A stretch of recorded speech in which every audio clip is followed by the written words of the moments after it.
Hello students. आज हम 12th एजी chemistry की पहली क्लास शुरू करने जा रहे हैं। इस क्लास में मैं आपको चैप्टर नंबर 4 मृदा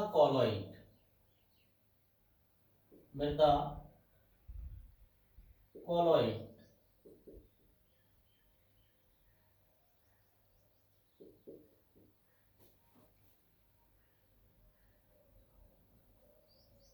की स्टडी कराने जा रहा हूं। सिंपल चैप्टर है, छोटा चैप्टर है जो हमें समझना है। ठीक है। कॉलॉइड्स शब्द जो बना है हमारा, कॉलॉइड्स जो शब्द बना है, कॉलॉइड्स जो शब्द बना है वो ग्रीक भाषा के दो शब्दों से बना है। यानी कॉलॉइड शब्द ग्रीक भाषा के दो शब्दों से बना है। पहला शब्द है कोला। ठीक है। कोला का अर्थ होता है गोंद, और दूसरा शब्द है ऑइड्स। इसका मतलब होता है के समान। ठीक है। ये दो शब्दों से मिलकर बना है। तो कॉलॉइड्स गोंद के समान पदार्थ होते हैं। ठीक है ना, इस तरीके से। तो ये कॉलॉइड्स दो शब्दों से मिलकर बना है ग्रीक भाषा के। जो ग्रीक भाषा के शब्द हैं, पहला है कोला, दूसरा क्या है ऑइड्स, और इसका अर्थ होता है गोंद। यानी कॉलॉइड से शब्द का जो अर्थ हो जाता है वो गोंद के समान, ठीक है, हो जाता है। ठीक है ना। अब थॉमस ग्राहम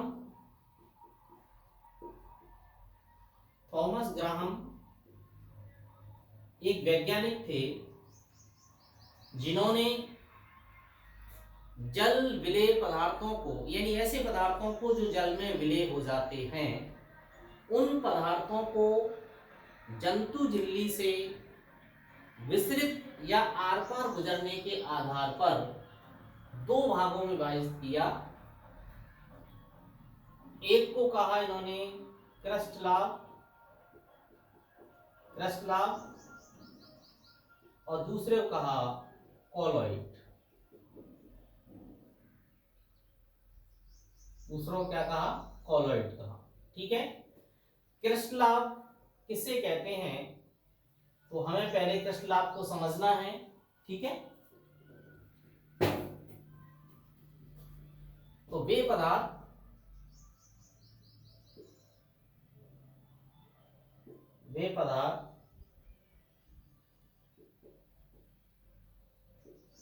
जो जंतु झिल्ली से विसरित हो जाते हैं,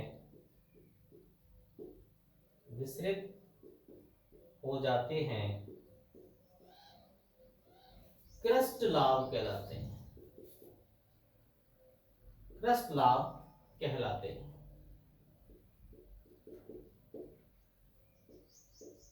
क्या कहलाते हैं? क्रस्ट लाभ। एग्जाम्पल उदाहरण लिख दूं मैं, क्या हो जाएगा? NaCl, sodium chloride. जैसे हमारा क्या हो गया? क्रस्ट लाभ हो गया। यानी जो हमारे लवण हैं, जो विद्युत अपघटन है, ये सब किस श्रेणी में रखे जाएंगे? क्रस्ट लाभ की श्रेणी में रखे जाएंगे, क्रस्ट लाभ। दूसरे आते हैं कोलॉइड्स।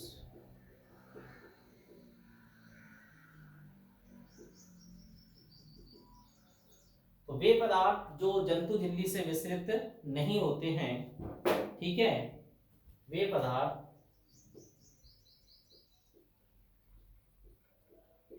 जो जंतु झिल्ली से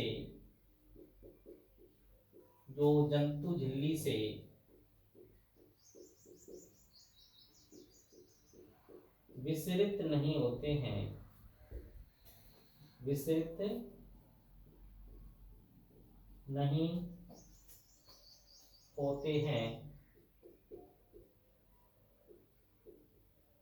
कॉलॉइड्स कहलाते हैं।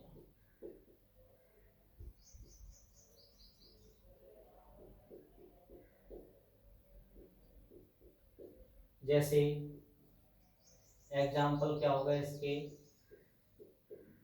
एग्जाम्पल इसका क्या हो जाएगा, जैसे मैं क्या लिखता हूँ, स्टार्च है, स्टार्च का विलयन है, ठीक है, गोंद है, जिलेटिन है, ठीक है,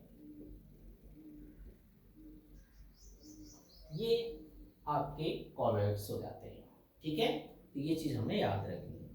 अब हमें मृदा कॉलॉइड्स की परिभाषा समझनी है, किसकी, मृदा कॉलॉइड्स की। तो थॉमस ग्राहम ने, हमें लिखना चाहिए, थॉमस ग्राहम ने जल विलेय पदार्थों को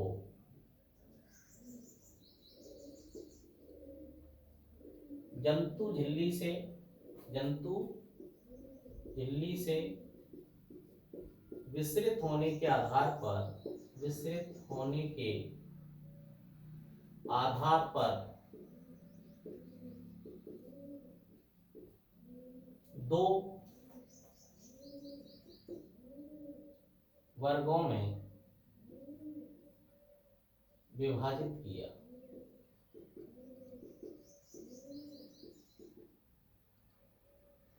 ठीक है। कौन कौन से हो गए, क्रस्टलाव हो गया और कॉलॉइड्स हो गए, ठीक है। तो इस तरीके से इसको याद रखना है। अब हमें परिभाषा समझनी है किसकी, मृदा कॉलॉइड्स की डेफिनेशन समझनी है। मृदा कॉलॉइड्स क्या है,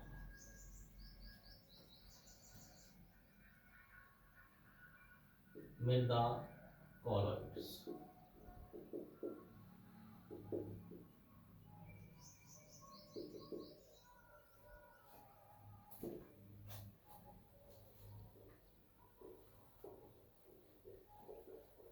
मृदा कॉलॉइड्स को समझना,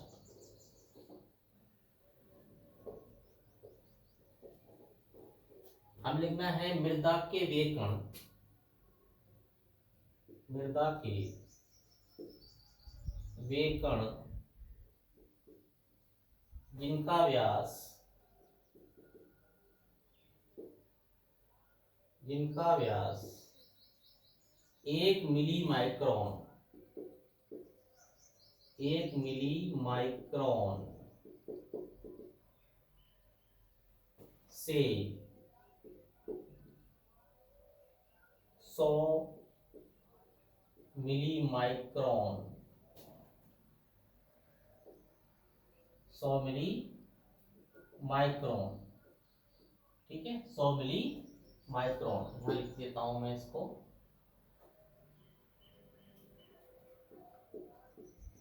100 मिली माइक्रोन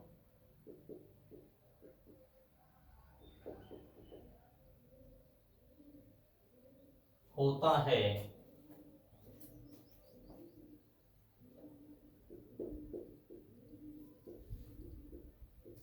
और कॉलॉइडल गुण रखते हैं, और कॉलॉइडल गुण रखते हैं,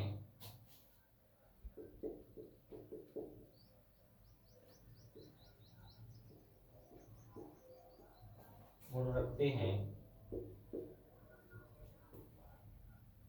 मृदा कॉलॉइड कहलाते हैं।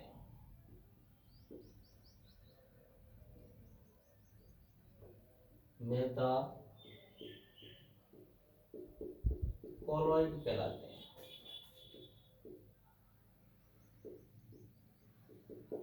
मृदा कॉलॉइड कहलाते हैं। सीधी सी बात हमें याद रखना है कि मृदा कॉलॉइड्स के कणों का व्यास क्या होता है, तो 1 मिली माइक्रोन से 100 मिली माइक्रोन तक होता है, ठीक है ना। कितना होता है, 1 मिली माइक्रोन से 100 मिली माइक्रोन होता है। कणों के व्यास की उच्चतम सीमा याद रखनी है, कणों के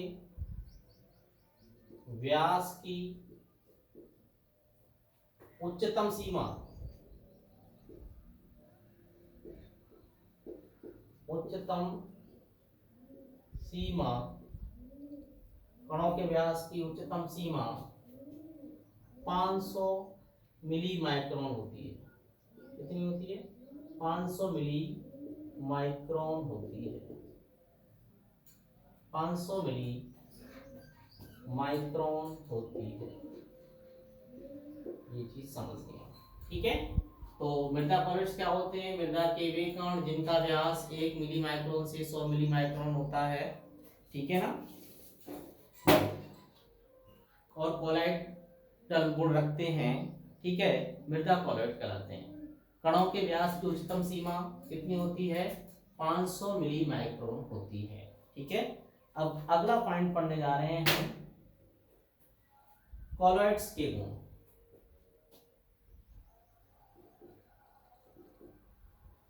मृदा कॉलॉइड्स के गुण मान लो आप, कॉलॉइड्स के गुण, मृदा कॉलॉइड्स के गुण,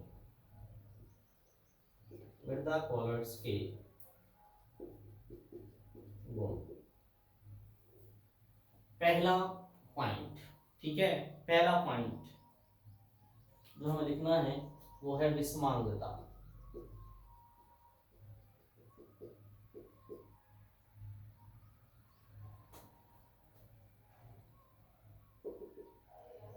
ठीक है, तो इनका जो विलयन होता है वो कैसा होता है? विषमांगी होता है। इनका विलयन, इनका विलयन विषमांगी होता है, बस ये याद रखना। इनका विलयन कैसा होता है? विषमांगी होता है। ये पॉइंट इसमें याद रखना, ठीक है। इसमें दो अवस्थाएं होती हैं,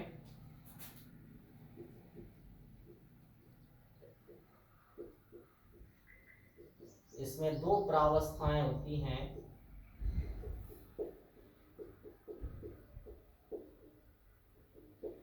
कौन सी? अपकीर्ण प्रावस्था, अपकीर्ण प्रावस्था वो कैसी होती है? ठोस। और दूसरा अपकीर्ण माध्यम, अपकीर्ण माध्यम जो क्या होता है? इसमें जल होता है। तो इसमें कोलाइडी सॉल्यूशन में दो प्रावस्थाएं बनती है, एक तो अपकीर्ण प्रावस्था होती है, ठीक है, और जो कि ठोस होती है, और एक होता है अपकीर्ण माध्यम जो कि कैसा होता है? जल होता है। और ऐसे कोलाइडी विलयन जिनमें अपकीर्ण प्रावस्था ठोस और अपकीर्ण माध्यम जल हो, उनको सॉल कहते हैं। क्या कहा जाता है? सॉल, ठीक है ना। क्या कहते हैं उनको? सॉल कहते हैं। कहने का मतलब है कि अगर हमारा कोई कोलाइडी विलयन बन रहा है जिसमें अपकीर्ण प्रावस्था ठोस हो और अपकीर्ण माध्यम जल हो, तो ऐसे विलयन को हम क्या कहेंगे? ऐसे कोलाइडी विलयन को क्या कहेंगे? सॉल कहेंगे। तो हम कह सकते हैं कि जब अपकीर्ण प्रावस्था ठोस तथा अपकीर्ण माध्यम जल हो, तो ऐसे कोलॉइडी विलयन को, तो ऐसे कोलॉइडी विलयन को सॉल कहते हैं। क्या कहते हैं? सॉल कहते हैं, ठीक है। और नोट करके लिखना है, यदि अपकीर्ण माध्यम, यदि, हाँ ठीक है, इतना है, उसको हाइड्रोसॉल भी कहेंगे। अपकीर्ण माध्यम केवल जल हो तो उसको हम क्या कहते हैं? हाइड्रोसॉल कहते हैं, ठीक है। यहाँ पर देखो, अपकीर्ण माध्यम जल कह दिया, जल की जगह हम द्रव भी कह सकते हैं। क्या कह सकते हैं? यहाँ द्रव, ठीक है, ये याद रखना है यहाँ हमें, द्रव, ठीक है। तो अपकीर्ण माध्यम जल होता है, देखो यहाँ द्रव याद रखना है भाई, इस वर्ड की जगह जल तो होगा ही, वो द्रव याद रखना है, सॉरी, है ना। यहाँ पर हमें द्रव लिखना है। ठीक है, लिक्विड लिखना है।